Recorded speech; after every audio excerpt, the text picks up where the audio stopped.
Susunod na programa ay Rated G. Ito ay pwede sa lahat ng manonood.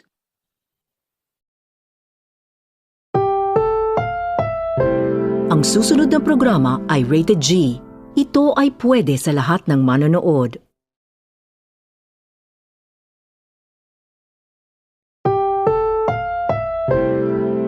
The following program is rated G.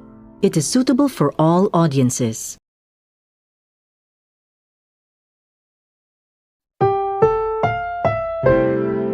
Ang susunod na programa ay rated PG.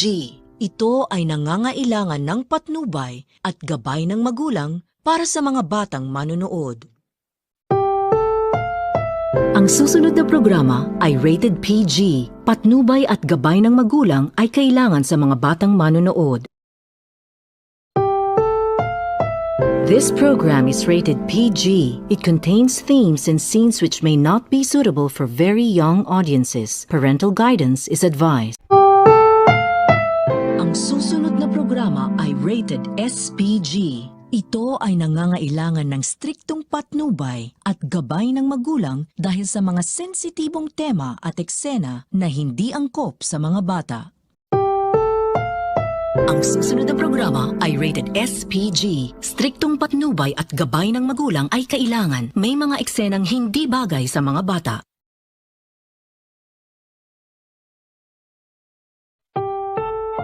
Ang susunod na programa ay rated SPG. Striktong patnubay at gabay ng magulang ay kailangan. May mga eksenang maaaring hindi bagay sa mga bata.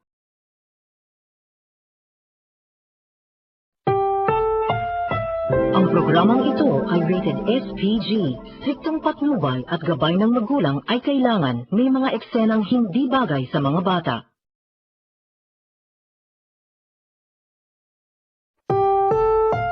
The following program is rated SPG. It contains scenes which may not be suitable for children. Strong parental guidance is advised.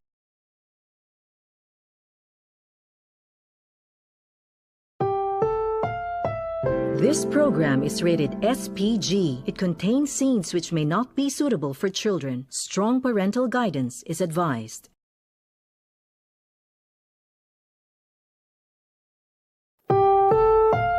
This program is rated SPG. It contains scenes which may not be suitable for children. Strong parental guidance is advised.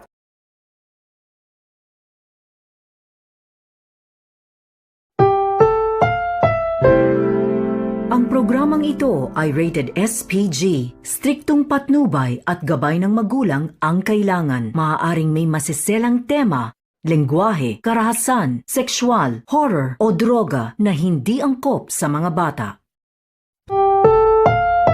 Ang susunod na programa ay rated SPG. Striktong patnubay at gabay ng magulang ang kailangan. Maaaring may masiselang tema, lengguwahe, karahasan, sexual, horror o droga na hindi angkop sa mga bata.